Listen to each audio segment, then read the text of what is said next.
This is a View from the Bridge, official podcast of the Belfast Giants for kingdomofthegiants.com. Today's Tuesday, the 26th of March, 2024. My name is Patrick Smith. We are live on YouTube, Facebook, Twitter. You can also download us on Apple Podcasts and all the normal sort of Google Podcasts, Audible, all that sort of good stuff, Spotify. If you're watching on YouTube, enjoy the show, hit like and subscribe and, keep in touch with us. We always love a bit of feedback. On this week's show, 2 overtime games for the Belfast Giants against Scottish opposition, both with very different outcomes. We have David Goodwin coming to join us later in the show, and we'll also have a bit of news and look at the goals of the week. And there is one big bit of news, but I'm going to come to that later. I'm looking forward to that big bit of news. I'm sure you all know what that is. Mr. McJimsey, how are you doing? Not bad, Patrick. Nice to see you. And you too, Sam. Hi. Wouldn't ignore you. How you doing, Says? I'm just saying I can see 2 wee blurs at the top of my screen right now. I had my eye drops put in today for my laser eye treatment, which is in surgery in 2 weeks' time at Cathedral Eye Clinic. And they talk me through what's going to happen and which way the laser is going to burn into my eye, and it's going to do this and it's going to do that. So I had a couple of trips to the toilet in between. Look, you know what? I got the stage. I hate wearing these. I just don't like wearing glasses anymore. Cathedral Eye Clinic's a spot, and 2 weeks tomorrow, and we'll see. Comes out and very, very quickly, I believe, and hopefully it'll be back to the normal. Well, not back to eyesight that I wouldn't have to wear glasses at a few years ago, which will be great. Mate, there is a joke here that somebody's making about your commentary in the eyesight, but I wouldn't dare make a joke like that. Wouldn't dare make a joke like that. Even if you put it on the screen, I can't read it, so it doesn't matter. Dear. Right. Well, the Belfast Giants, as we said, had 2 games this weekend, both against Scottish opposition. The first game took place on Friday night in Belfast, and it was against the Dundee Stars. 3-2 win for your Belfast Giants, but it was the Dundee Stars who got off the mark first. James Phelan, and is it Xavier or Javier, says? I was calling him Javier, but then sure, it's probably somebody wrong. Corrected you, didn't they? Yeah. And Pouliot? Yeah? Pouliot. I'm going to Pouliot or Pouliot? Pouliot, I was told. Oh, right, okay. There you go. I'm saying every day. 2 goals of the Dundee Stars. That opened to the scoring about halfway through the game. And then the Giants started to hit back. Greg Prince, good to see him back in the lineup. Good to see him scoring. And then Aaron Azarian with a goal with just under 3 minutes left. And then the game-winning goal in overtime to seal the 2 points for the Belfast Giants. Jackson Whistle in nets for your Belfast Giants, 27 shots on, 2 goals against. The other side, Lucas Brown, 49 shots on, 3 goals against. Pavel Halas and Vitas Lukasevicius were your 2 referees. Davey, why did we have to come back? What was the problem with the open this game? The 2 games are like a sort of very, very similar games, and that both teams that got themselves behind showed that level of compete, and they didn't want to quit. And why did we get ourselves behind? Why do you get yourself behind in any game? You don't mean to. I don't know if you're going to play the highlights or not. You're keeping just putting them up, just bringing them up. Keep me on tenterhooks here. But listen, we did get ourselves behind, and that. And as I say, there the sort of the desire to stick in the game, and right up to what was it, 2-3 minutes to go, and we kept coming. Like I thought, over the course of probably all 3 periods, we controlled the game pretty well. We conceded potentially against the run of play, if you like. Jackson made a few good saves, but let's make no mistake. This was a game that should have been won a lot more comfortably than it was. We created many good grade A opportunities in those first 2 periods. And we can say all we want about anyone should be signing that young Dundee goalkeeper. Like that young Dundee goalkeeper played well on the night. He's 1 in 10. He's 1 in 10 in his last 11 games. We should have been putting more behind him than we did. Yes, he had a very good game. We need to be bearing down a wee bit more there and taking the opportunities that came our way. It was probably a more comfortable win than it should have been. It should have been a more comfortable win than it turned out. Having to go to overtime to put them away. But they're playing desperate as well. They're dying for points. Same with Fife. These guys are really, really as much as we want to beat the teams below us and we can't catch the teams above us, it had the feeling at times through that game where we're just trying to get through games at the minute and there's not a lot of jump. But like as I said, we battled away and we came up with goals towards the end of the game, got it to overtime and came up with a real pretty overtime winner. Why is it then? Sorry, I'll come to you in a second, says, but just on that comment with regards to Lucas Bryan, why is it then that we put 49 shots on him? Is it just he's had a good night, or is that more the caliber of the shooting from the Belfast Giants? Davy. Oh, you back to me again? Sorry. Yeah, no, I'm just saying because you made the you made the comment. I'm going to come to Simon in a second, but you made the comment about Lucas Bryan and saying he's 1 in 10, but so therefore 49 shots against him in this game. Is it a case that it was the caliber of the Giants shooting, or he had a good night? He had a hot night. Look, he played well. He put himself. He offered himself into good positions whenever we got down low. He was quick off his line. He was out the top of his blue paint. He's got that big glove. He was putting it there, and we were finding it as much as anything else. You come up with 49 shots. Statistically, you should score around 4 to 5 goals. We didn't. Yes, he comes up with some big saves at big times. Our forwards are paid to fill that onion bag as well, and they will look back on those opportunities. With 49 opportunities we had, we should be scoring more than the 3 goals and taking 65 minutes almost to do it. Simon will have his own opinion on that. He spoke very well during the webcast about it. Yes, there was good saves. Yes, we should have scored more goals. Simon, let's stick with that point right now then. So Lucas Bryan and his performance, what was your take? I thought the kid did really, really well. He played, that was his 3rd game in 4 nights. We should have took advantage of that. We didn't. I don't know if the scouting report was shoot glove, shoot high glove. Stay away from high glove. Now the kid's got it in his glove side. The 3 goals that we scored all went to his blocker side, and it took us 55 minutes to realize that's the case. You talk about, is it the goalie being hot, or is it the shots not being good enough? I actually think it's probably the latter. We've got a tendency of making goaltenders in this league look like world beaters because we're always looking for corners, which is what you do. You want to try and do that, but we're not finding the corners, and that's the problem. And it is. You talk about grabbing a stick a bit hard, or maybe a bit more. There's a bit of pressure and what have you. Look, see if you can't handle the pressure. That's you need to find a way to basically work through that. It's that simple. The Dundee Stars. We're 3 games in a row there. Before that, we won 3, and we're trying to basically make that number. Sorry, my apologies. That was our 3rd game that we're looking to try and win in a row. You want to try and build that consistency. And we have a problem this year of not being able to win 2 games in a row. Yes, we've done that over against Coventry a few weeks ago. We did against Guildford last weekend. But the ones against Guildford weren't easy games. We found a way to get it done. And it just so happens that this year, when you look at last year's record and last year's team, the only time that we get beaten in the league last year against the Scottish team, and that game, with the greatest respect, we should be winning those games for the teams that are below us in the league. We did that last year, and the only team that beat us last year in the league was Dundee. When, let's be honest, we turned up drunk on the last game of the season, and they beat us. What was it, 9-2 or 9-3, whatever it was? Yeah. So it's yes, David, you're absolutely right. But when you look at the game itself, and you talk about going to the dirty areas, I thought we did that. I thought they gave us chances. I mean, I think it was Laker, first period. Laker was raging with himself. He threw his head to the sky, right out front, tried to go top glove. Kid grabbed it straight away. And it happened more than once. I think it was probably 4 or 5 times in the first period that glove just waved in front of it. Was it lucky? No, I don't think it was, because he was feeling it. And the longer you have where you can't score against the goalie, whether he's an import or whether he's a local-born player who's basically just trying to get minutes in, doesn't matter. It gets confidence for them. So we should have done a lot better. We didn't, but we found a way to win, which was impressive. I don't want to say impressive, but that was the most important part. We found a way of getting it done. When you look at they go 2-0 up.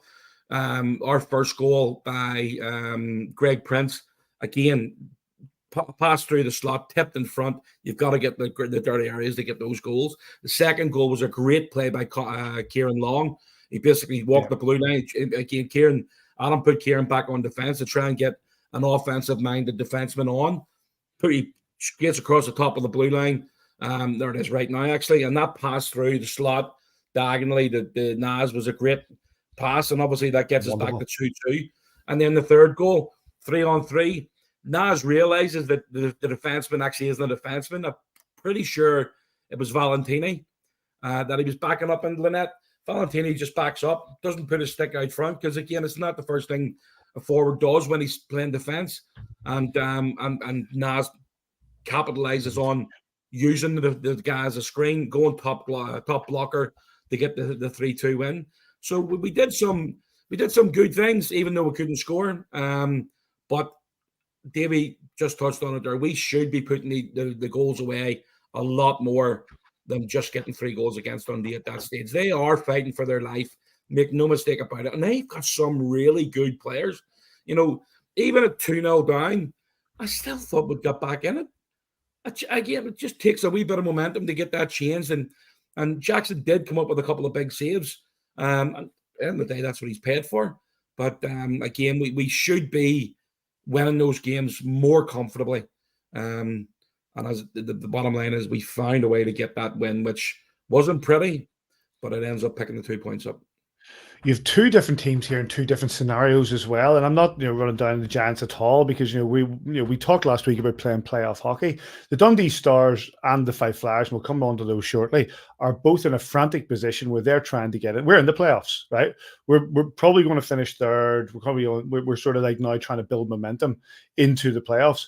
Dundee and Fife are fighting for their lives at the minute to try to get into it. That's something I'll come. One thing as well, Davey, and you can add on to this. You can come back on that point and add on this as well. It is good to see Greg Prince out there. That's his first game since January. Yeah, great to see him back. Good couple of games from the weekend. Involved in a lot of good things that happened. I know what you say there, Simon. Sorry, Paddy, about building momentum for the playoffs here, but we're also trying to get minutes under people's legs that have maybe been missing for the last lot of weeks where guys have been in and out the lineup. Gino Miles Gendron was in and out, Kohei Sato was in and out at the weekend, Greg Prince is back, Mark Cooper's back playing a second weekend in a row.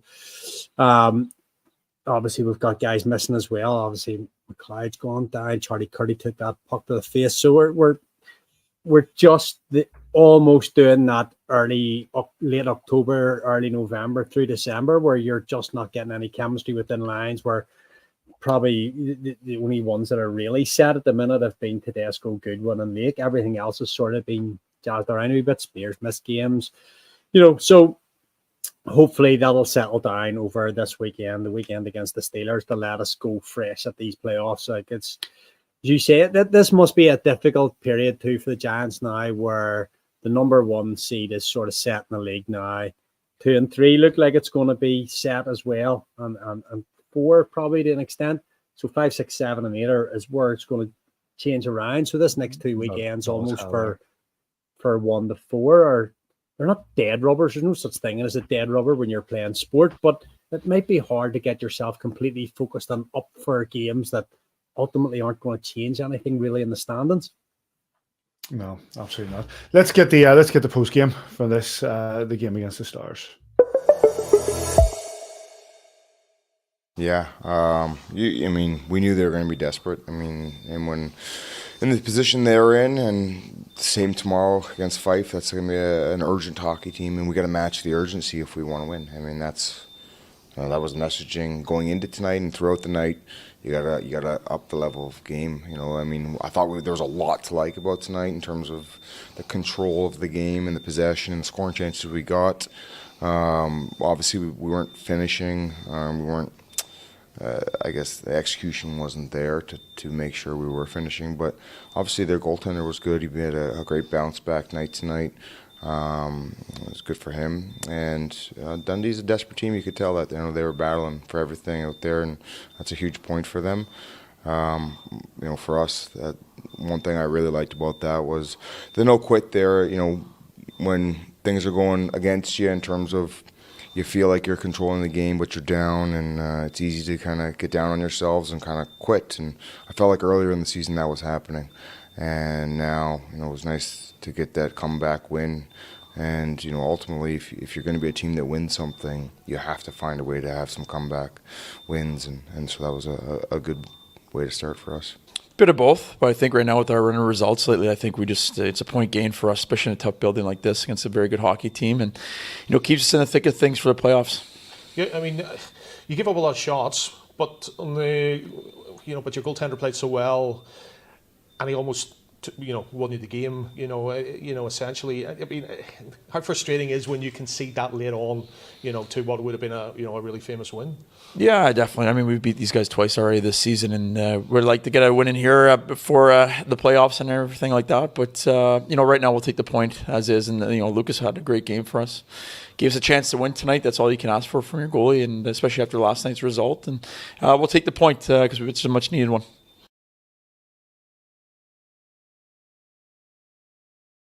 Adam Keefe and Mark Lefebvre there with the post game. The highlights of this game, of course, are from the lads at Belfast Giants TV. You can find that on YouTube. We move on to the next night, this Saturday night, where we went to Kirkcaldy to the Fife Arena. Another game in the overtime, but a very different result. It was a 4-3 win for the Fife Flyers.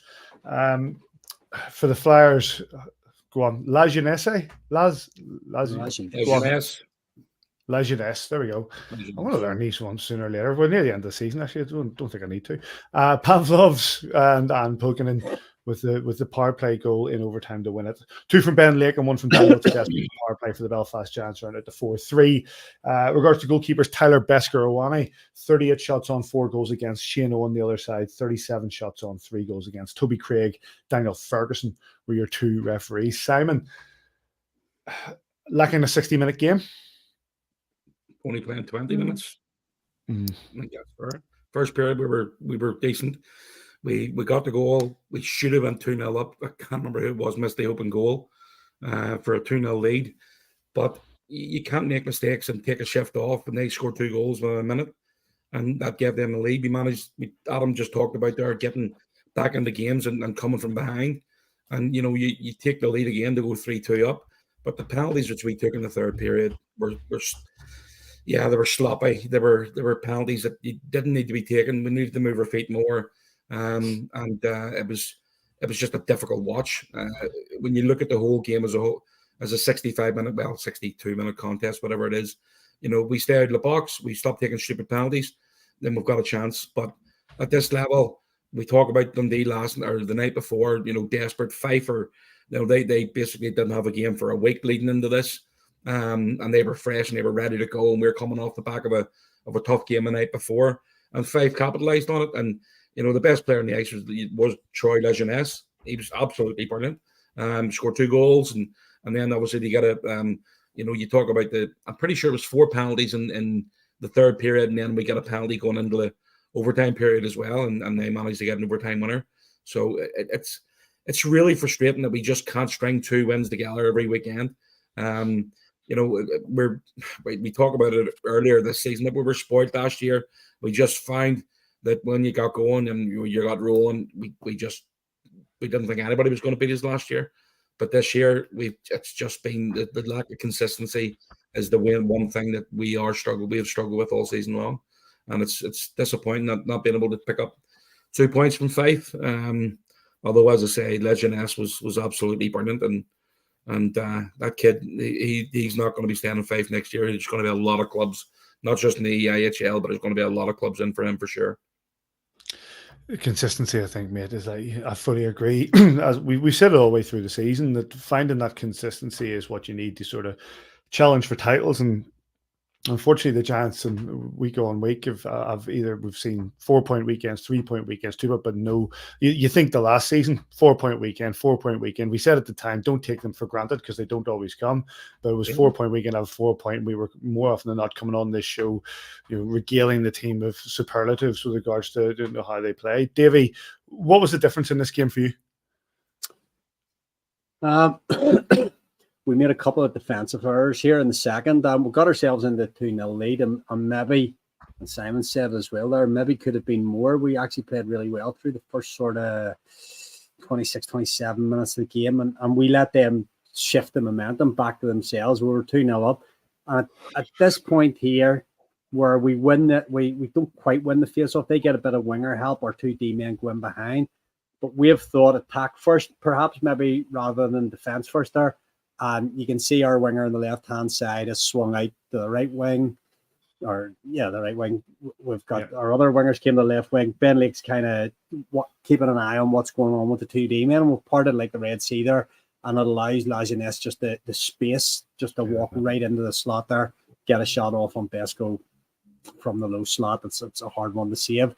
2-1, and then they come up on the very next shift. Set play, control breakout from their end. We're going this way, they're going that way, and Lajeunesse just finds that little seam. It'll roll through, but he finds that little seam, just able to go between the winger and the D-man and just go in one-on-one with Besco and get the shot away. Seen enough of this. Here it is. Here. Sorry, I wind on too much there. So a little set play, it goes to the left wing or the right wing, and then it's just a stretch pass, and he goes through top of circles, makes it 2-each. And all of a sudden, all the hard work we've done to get ourselves 2-0 up and in the good position on that second night that we've struggled consistently on this season, we've got ourselves in the good position.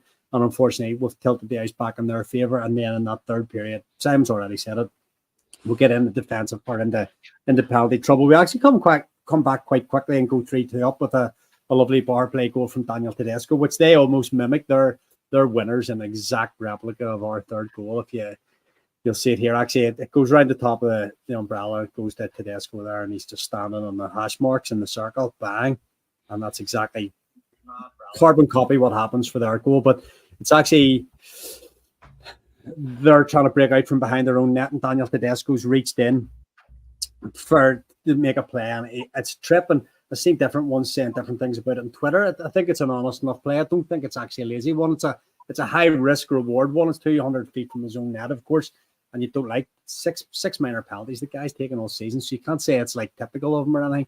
He's made a play. He's tried to poke the puck away to make an offensive play.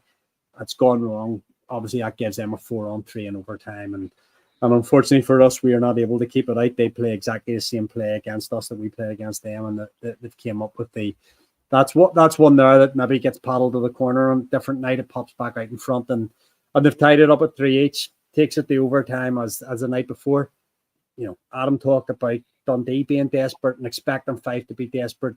And once they got a wee sniff of blood in the water, they were able to put the foot down, and we've played half the third period with a man short. So unfortunately for us, that took its toll, and playing a lot of minutes on the penalty kill comes up against it. It's hard on a Sunday night to play, one period short, and that's what we did. We're only able to play, 40, 50 minutes this game when you need to be getting 60 at this stage of the season. And unfortunately for us, it just wasn't enough on the night. Says this is an open goal for you. Ben Lake. What about him? Fantastic in this game. Like, you get what you just ask for compete, and if you could bottle a compete level from Ben Lake, and you'd be able to sell it every single day of the week. You know what I think of Mankey's class, and he brings so much to the table. He doesn't take a shift off. He leads by example. He wouldn't ask you to do anything he wouldn't do himself. The only thing he does wrong is support Liverpool. Nothing wrong with that. Nothing wrong with that. Laker is the epitome of if you want to look at somebody and go, look, I've said it before, give me a team full of Ben Lakes, it'll be over the moon. But he can't do it all on his own, you know what I mean? And David touched on it there. The only line we're getting consistency off is Lake, Tedesco, and Goalie. And we need that secondary and third, what's that word? Tertiary scoring. Tertiary. Well done, Simon. Isn't that what it is? Yeah, absolutely. Right. Defensively, you need to step up and score points and goals as well. Pretty sure Roche had 3 assists on Sunday night. So it's we just need to find a way for these last 4 or 5 games of the season to get a cup, get more wins, just get performances, get 60-minute performances, and if we can do that, we're more chance of winning games with a 60-minute performance than what we have a losing. Let's get the post-game reaction on this from Tom Coolin and Adam Keefe. Well, I thought that Belfast played a good game, first of all. I thought we started a little tentatively, and we didn't get pucks behind their deep. We didn't get pucks behind their defensemen. We turned pucks over, and consequently, we didn't get any pressure on their net in the early stages of the game.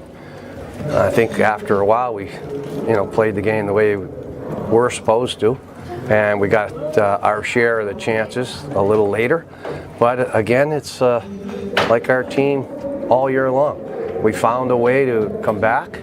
We battled back from a 2-0. We battled back from a 3-2, and we found a way to win.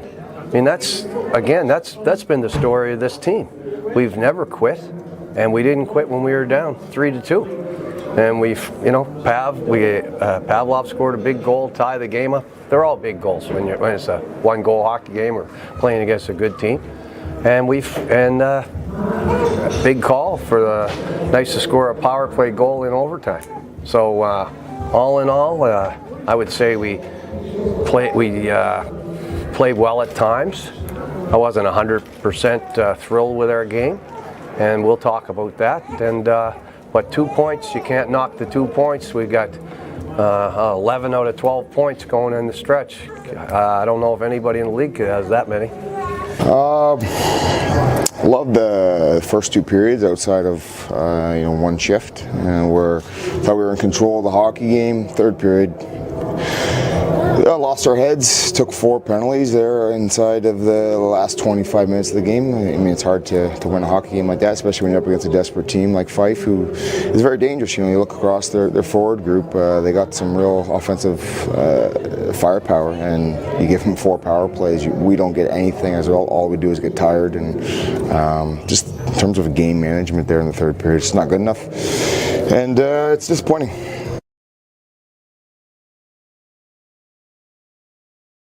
Tom Cullen and Adam Keefe there with the post game. You can get this the highlights of this game on YouTube from Flyers TV. We have David Goodwin. We have David Goodwin coming in the second, but there has been questions raised. I'm just going to throw it out to the two of you. Tyler Beskorowany hasn't been playing much. Put your hands up. Go on, Simon. Put your hands up. Goalie, just before he comes on, is he sitting backstage watching? He is sitting down below. Yes, he's sitting back. Before he comes on, he shouted at me this morning. He says, "How come you only ever ask me on when we get beat?" Listen, I'm going to bring that up when he comes in. I'm going to tell him that when he comes in. Don't you worry. That's Joe's character, Simon.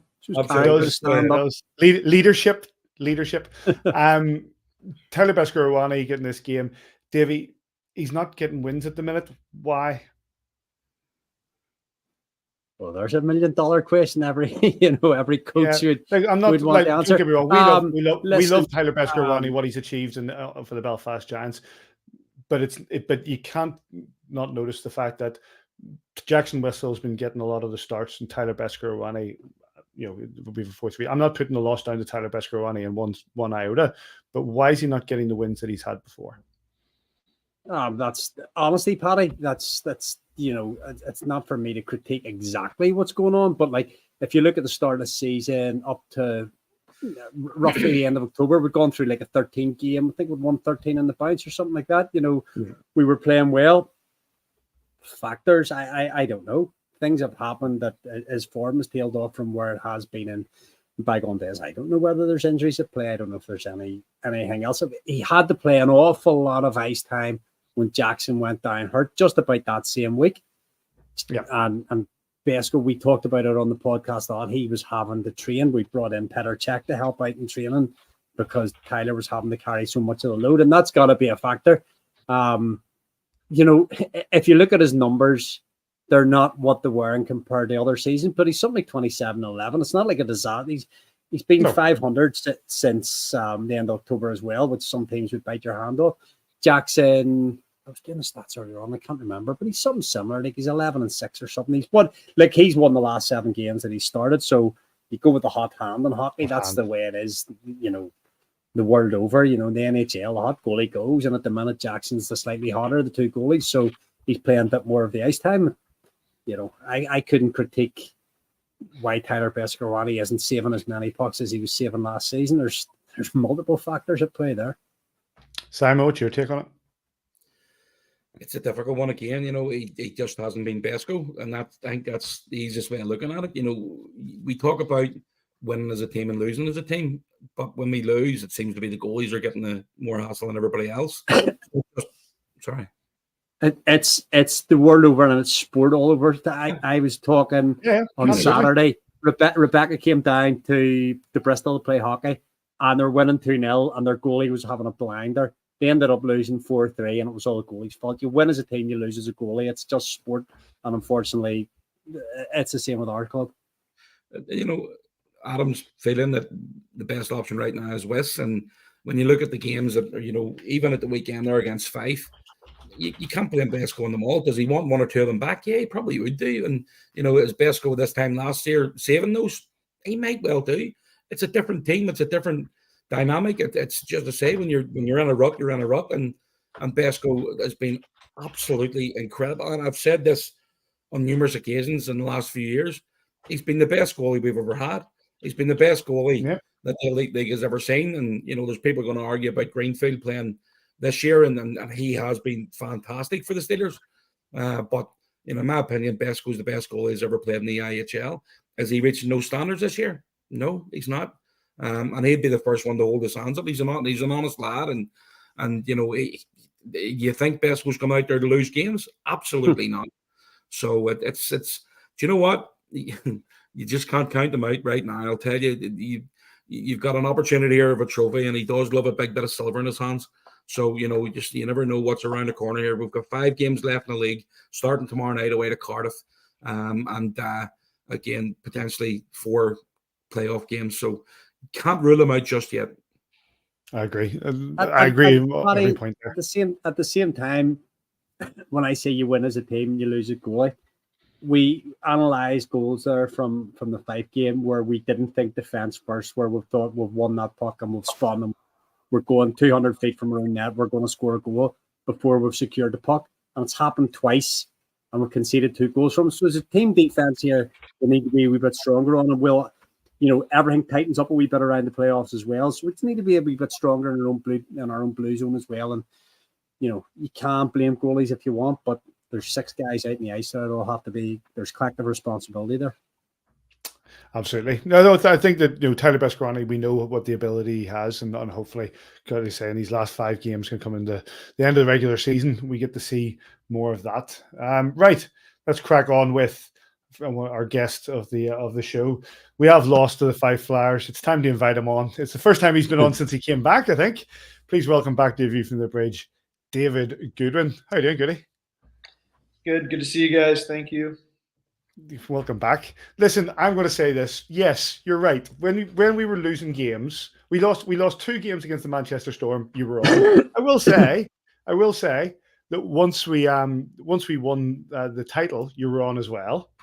You were back on. Yeah, that's accurate. Me and Besco were on. Yep. You and Besco. So we're not. It's not all one way. It's not all one way. But anyway, listen. Give us your take on the weekend. Yeah, obviously, like the Dundee game, we come from behind, not ideal, but we showed a lot of character, as Kiefer said. So there's a lot of positives in that. And, the second game of the weekend, we've been struggling like every weekend to win the second game of the weekend. So it's a tough one to put the finger on, but unfortunately we ran into that same situation on Sunday in Fife. We're delighted to get 1 point out of it, but if we want to string together anything magical this season, we're going to need to figure out how to win 2, 3, 4 in a row. You probably heard us backstage. We were talking about that second game of the weekend that it has been, and finding that consistency. You've been part of the great Belfast Giants teams the last number of years. That consistency is what you need to win titles. How do you change the sort of thing to try to find that? What do you change to try to find that? Yeah, good question. I really think it's a mindset thing. And some of that certainly comes from the leadership, myself, Mark, Ben. We could probably do a little bit better of a job just making sure guys are dialed in on that second night of the weekend. So that's going to be something we're looking to address, going into this weekend with Glasgow and Cardiff. Cardiff again. Cardiff. Yeah, I mean, I personally think it's a mindset thing. Like we've proven in the last 10, 15 games that we can beat the big dogs. Unfortunately, we have also proven that, we can lose when we're not turned on. So, David, it's lovely to have you back in Belfast. Was an easy enough decision when the opportunity came around Christmas, or you were probably getting phone calls before Christmas, let's be honest, but after around Christmas, has it been a good enough decision to make it back again? Yeah, I'm delighted to be back. It was just a timing thing, I obviously been in touch with Kiefer throughout the entire season. But yeah, like it was, the well was starting to run dry in Spain for me. And at the same time, Kiefer was messaging me. So it just kind of made sense. Let's talk about just, I don't know if you caught any of the chat we were having about goalies. It's a lonely position, they get very little of the glamour of the scoring the goals and the points, and as we said there, you win as a team, sometimes you lose as a goalie. But I don't know if, as I say, you caught the tail end. We were talking about defensive responsibility collectively for everyone. It's not just on the goalie. Absolutely, and I've heard you guys talking about Besco there. Like, there's a lot of times where we're leaving him out to dry. And, maybe in years past, he's making the saves. Maybe this year he isn't making those saves. But at the end of the day, we shouldn't be leaving him out to dry. I would also say that I'm the first one to admit I know absolutely nothing about goaltending. So I'm not going to sit here and say, like, oh, this guy should be doing this or that differently. I regularly find myself talking to Mark Cooper after the game being like, oh, did our goalie play well? Like, I have no idea, and Mark's like, I don't really know either. So it's a tough one. It's kind of its own little world back there. But Davey, I think you're right. Like, no matter what, we could be playing better defense, myself included. Like, I had some mental errors on the weekend that cost us. And, so there's zero finger pointing, I think, from the forwards and defense right now. Goody, we're obviously talking about, the 5 games left. You want to try and start building momentum. We won 3 in a row. We obviously lost on Sunday night in overtime against the Fife Flyers. Next up's the Cardiff Devils. It doesn't get any easier. They're a tough team. This game tomorrow night ultimately is not going to make a massive difference in the league standings. But this is a game you want to go into Cardiff and put your foot down and go, right, guys, let's just really dig in here. It's important to put a performance in and hopefully get that win tomorrow night. Yeah, I think you're right, Simon. Like, we just want to play well. We want to play, in a way that we are building towards something bigger than tomorrow night. And if we win, that's fantastic. And if we lose and still play well, that's okay as well. I do think, I was talking to Laker today, we were like, what's the vibe going to be like in the game tomorrow? Like, you just don't know in these types of games, Cardiff just kind of got eliminated from the title race. We were recently eliminated, but at the end of the day, like, the rivalry is massive. Like, me and Laker and Teddy going up against Cox, Sanford, and Joey Martin, like, it doesn't matter if it's an exhibition game, like, it's going to be intense. So there's a little bit of that to read into it, but at the end of the day, the rivalry is huge and it goes back years. So I would expect some intensity. You talk about the rivalry. You've been obviously here now for a few years, and you've had all those battles with all the teams. Cardiff, would they be your number one rival, or number one grudge team to a certain extent, or would it be somebody else in your mind? Yeah, great question. Another common topic in the locker room: who do we hate more, Cardiff or Sheffield? And every time the answer is who we've played most recently. And so right now we hate Sheffield the most because we had just played them, but I'm sure in 24 hours from now, we're going to be sitting on that bus saying, God, do we hate those guys? Is that a common thing? Like, is that like for the clubs that you've played for and the sort of career you've had at different clubs? Do you have that sort of, no, it's always just the recent ones, or is it always just who you're playing, or like who's leading the way? I'm sure, but because I'm sure this is a reciprocal thing. I'm sure that you were hated last year by Sheffield, by Cardiff, probably Sadio, and the way that you guys, because we were winning titles. Especially because we had Scott Conway on the team too. Yeah. He was one of the most hated players in the league, so that didn't help our case. Love it. Yeah, no, Patty, like it's it's all short memory. It's who have we most recently played? Absolutely, and that's in any league. That's not just a thing here. So, it's always with Sheffield, Cardiff, and Belfast. I'm sure if you ask any of the guys, it's whoever we've played most recently. Tell us about Spain. What was it like playing out there? The first thing I would say is, and I've learned this in any league in Europe. And, I'm referring to the SHL, Liga, Allsvenskan, Poland. The hockey is always better than you think it's going to be. So when I signed in the SHL, I knew it was like top 3 league in the world, and it was still better than I thought it was going to be. So Spain, obviously massive step down in level of play, but absolutely better than I thought it was going to be. Guys can skate really well, some high-end athletes there. I think they probably lacked a little bit of hockey sense and hockey knowledge, IQ, but great athletes, great skaters. Kind of the league was top heavy. Us, Barcelona, a couple other teams, we kind of ran the league. The lower teams struggled, but overall, great experience. I love the culture. I love the language, and those were kind of the main reasons why I went there. That was going to be my question. Why Spain? Because I think a lot of us just went, wow. And I'm not running that league down because I'm sure we get it. We get it from like across Europe. Why is David Goodwin coming to the AHL? He's been playing in the SHL. But then we see you, a title-winning captain, going to Spain, and it raises an eyebrow. I said, but you obviously have a love for the country. Yeah, and Patty, that would be in line with the DMs I was getting in my Instagram account of why are you going to Spain? I went to Spain. Yeah, I mean, at some point in my life I will be teaching Spanish, at the high school level, at the elementary level.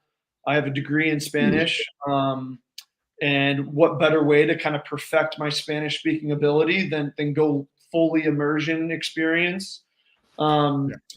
It was funny. We one of my first weekends back, we were in Guildford and we lost. So this must have been in January or early Feb, and we ordered Chipotle, and it came Deliveroo, and there was an issue with the order. We didn't get all the orders, and we had to go pick some up from the restaurant, and the Deliveroo driver couldn't speak any English. And again, like we're on the bus, like Kiefer's not in the best mood and whatever. And Kiefer just yells back, "Goody, get up here." And I get up to the front of the bus, and basically I had this, 5-minute conversation with the Deliveroo driver. Afterwards, we get back on the bus, and Kiefer had been listening to the conversation. He was like, "That was wildly impressive." And I was like, oh, I guess he's not too mad about this loss we just had in Guildford. So those were the reasons why I went to Spain, so I could do more of that stuff. Fair enough. Did you notice any major difference in, say, the officiating? What was the officiating like in Spain? Not good. I mean, just leave it there. I mean, yeah, like I would say, like, on a, better, not, obviously here is better, but it's similar in the sense that no refs in Spain grew up playing ice hockey. So they don't really know the game. They don't know where to look. They don't know where to, they don't really, it would be like me trying to ref Gaelic football after studying this sport for 2 years. Like, yeah, I would know the rules, but I don't know where to look. Like, I don't know the game. So that's what it was like in Spain. And, kind of similar a little bit in the UK, I think, with some of the refs. So let's quickly get off that topic and bring it back to the last few games we've got here. We've got what, five league games and a 2 week, hopefully a 2 week playoff weekend or playoff run. That sort of carrot the dangle that this season could still end with a banner and a trophy has to be the driving force for the next 5 games. Absolutely. no matter what team you are, if you win a trophy in a season, it's a successful season. Like Sheffield would have, obviously they're happy with 2, but if they would have won 1, they would have been happy. So yeah, absolutely. Like that's the goal. That's why, I would say like me and Goalie came back and we're here to win a trophy, and all the guys seem dialed in on that. So absolutely the goal, and absolutely what we're preparing for over these next 5 league games. Good. Just touching on that. You want to go finish the season winning your last game. I mean, you did that last year. After a couple of years when we were beating the playoff final by Cardiff the year before, and I know that hurt you, and I know that hurt that group in that room that year. But when you win that last game of the season, it just makes your summer a whole lot better. Yeah, absolutely. You go into the summer in a great mood. Management's, leaving on a good note. The guys are leaving on a good note. Like, I know it's a little bit different in this league, but in hockey in general, you play to win the last game of the season. And this year, like, that's what we're going to try to do. And then it starts tomorrow night with the coming up against the Cardiff Devils. How's prep going for tomorrow night? Yeah, it's good. Obviously, kind of a strange week, like traveling back on Monday, short skate on Tuesday, leaving on Wednesday. But, I think there's been good energy in the locker room with the guys. We've been at Dundee a lot the last couple of weeks, but that hasn't seemed to, crush our spirits, maybe like it would in November, January. So yeah, good prep, and, the travel doesn't seem too bad tomorrow. So a good flight, and it seems like the guys are ready to go. I'm going to take up 2 questions we've got from people who are watching in. One from Kevin Madden saying, Goody, you walk into the locker room before the first playoff game as a coach. What's the first thing you're telling the guys? Kiefer has a phrase. It's not his phrase, but he uses it a lot in playoffs. Let's not rise to the occasion, but let's fall back on our training. And that's what I would expect Kiefer to say, and that's what I would say as well. And that just means, hey, like, we've been putting the work in all year. We don't need to elevate our game. We don't need to, we're already there. Let's just fall back on all the preparation we've done. And the last question before we let you go comes from Neve saying, do you ever look out the window on days like today and think, man, I miss Spain? Yes, absolutely. Nate, listen, we really appreciate you coming on. It's good to see you back, and thanks for joining us. Good luck against Cardiff and in this running. Alrighty, thank you guys, appreciate it. Thanks, Goody. Big thanks to David Goodwin. Always great having him on. Good to see him back. Love having him on the show. Top lad. Right. We're going to do some league news. Normally play the goals of the week, but there hasn't been one yet. No, I don't know what's been going on. They're not been doing the goals of the week. But anyway, there's only one place to start. Of course, there's only one place to start. And it's amiss us not to offer our heartfelt congratulations to the Manchester Storm on reaching the playoffs for this once again. And, home and away wins over the Blaze has put an X by their name, and it qualifies them for the postseason. Well done to Matt Ginn and the Storm. Great achievement once again to do that. In other playoff news this weekend, I think the Steelers solidified the number 1 seed for the postseason. But despite having that number 1 seed, apparently they're playing their home leg on Friday night, the 12th of April at Ice Sheffield. Obviously, just not a big deal. The battle of the bottom, however, is really heating up. Nottingham only took 1 point from the weekend, a 7-6 defeat in a shootout against the Cardiff Devils, having already lost 4-2 to the Steelers the night before. Dundee and Fife, we know what they got in their games, and we've said there about the games that the Storm took over the Coventry Blaze. So let's actually have a look at that bottom half of the table, gents. I'll bring it up here. There we go. Don't know what that C is next to the Sheffield Steelers. I think I mean seed, number 1 seed. I can't spell. So obviously we've got Guildford are yet to qualify. They're 54 points from 50 games. Fife, Glasgow, and the Coventry Blaze are all on 47 points, having played 49 games. Dundee, 45 points, 2 points back, having played 49. And Nottingham Panthers are really up against it. They're on 41 points with 49 games played. Sis, I'll start with you. Where's this going to go? Coventry are really struggling. Yep. I don't know if it's, obviously since Neil Keane's passing, they've sort of went on a bit of a skid, and do you know what? It's not surprising.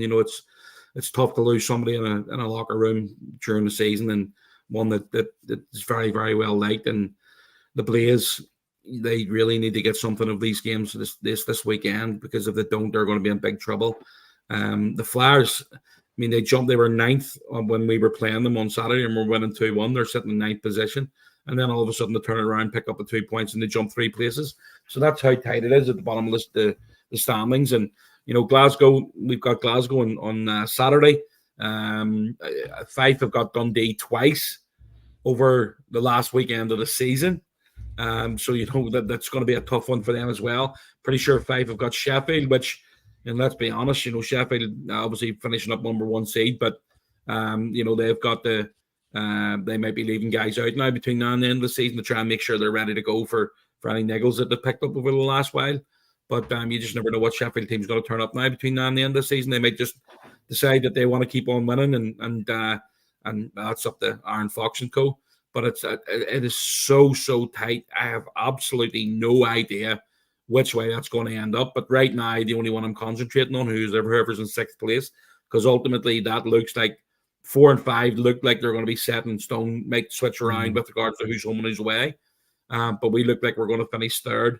And whoever finishes 6th is what we're up against in the playoffs. So right now, it's the 5 Flyers, but it's whoever you get, 5 Dundee, Coventry or Glasgow. It's not going to be an easy 2-game weekend, believe you me.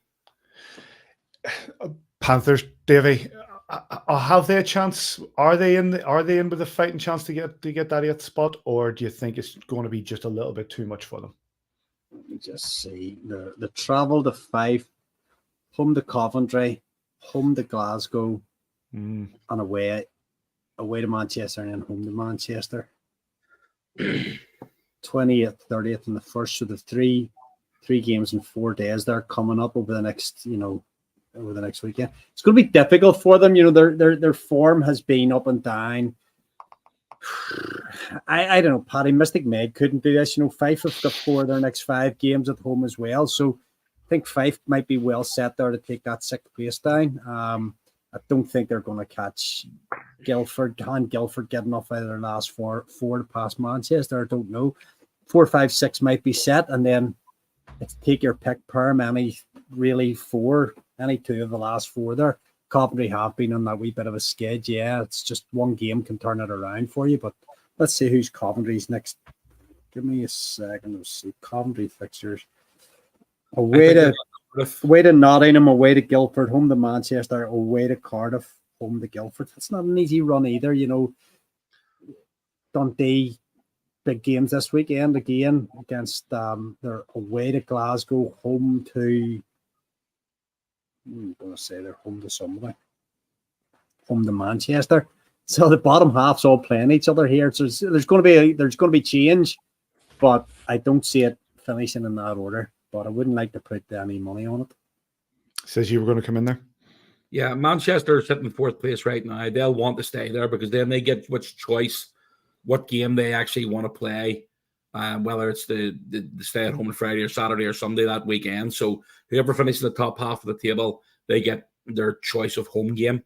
So that might be, if they do play Guildford, they might make Guildford travel twice, which means they've got to come up to Manchester on the Saturday and then travel back down for their game on the Sunday. No idea which way the Storm are going to pick their home game, but they'll want to finish above Guildford to get that option. So I believe basically they're going to play an important part because, as Davey said, they're playing Fife, they're playing Dundee, they're playing Coventry, and that's in the last 2 weeks of the season. I believe our playoff game is on the Saturday. I think it's been announced, isn't it? The Saturday the 13th of April. Yep. But I don't remember a playoff battle quite like this in many years in the Elite League. You sometimes you get 3, sometimes you get 4. You realistically have 5 teams here in this battle, and as you say, they'll be playing each other a lot over the next couple of weeks. I just think that I personally think the Panthers are done.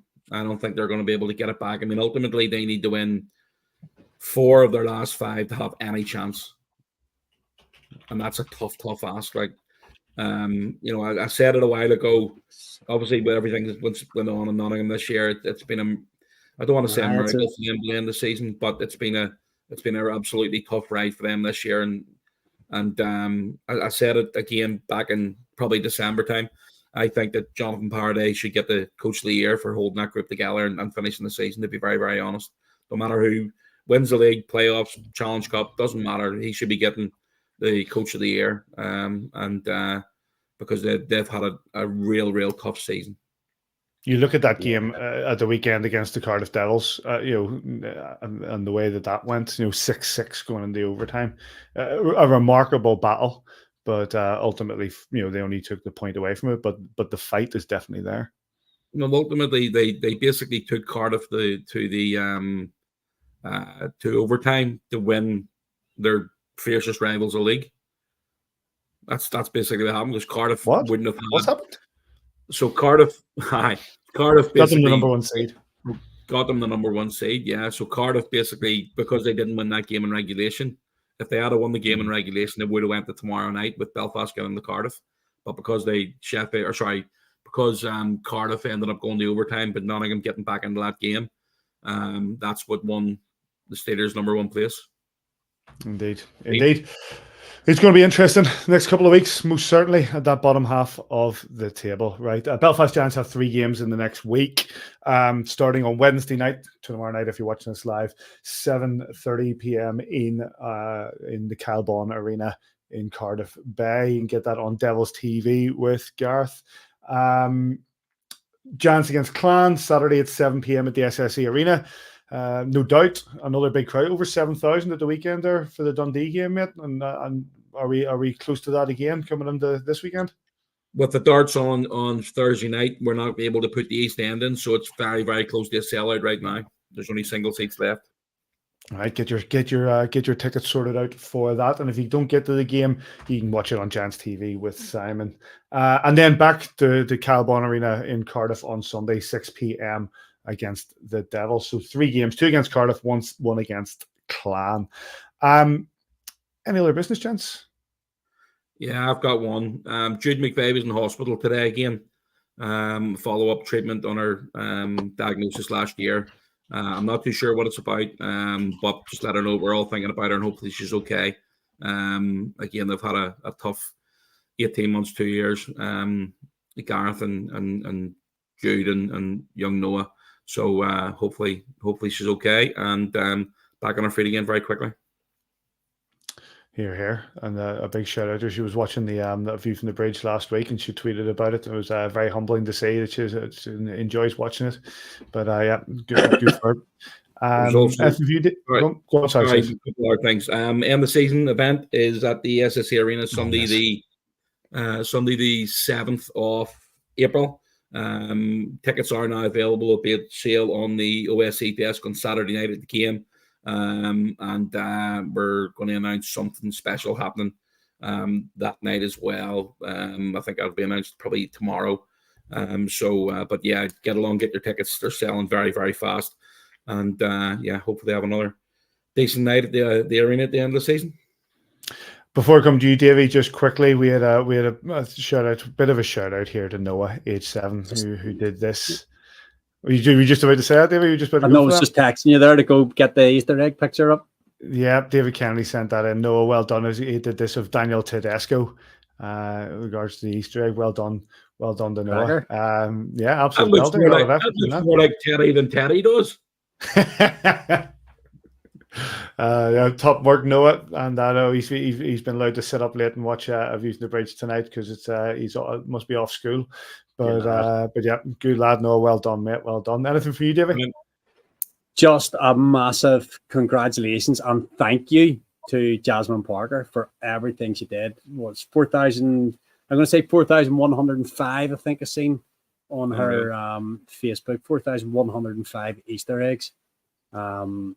Incredible, and she's going around hospitals at the minute to getting them handed over. She was at the Ulster today, 400 and something eggs in the Ulster. So credit their family, credit to herself. So she is only 13, 14, Sam, something like that. He's a great kid. Absolutely. These are the brilliant kids. These kids inspire us to try and be better people. So well done, Jasmine. Super. Outstanding from Jasmine. But I was going to mention that Mark Cooper didn't get any points at the weekend for us to add to that. No? Oh, he got very close. I tell you what, on Friday night or on Saturday night, we could have been very, very expensive night for us if things had went slightly different for him. But What's that? Oh, that's right. It was 10 eggs a point. He near scored the first minute of the game. I was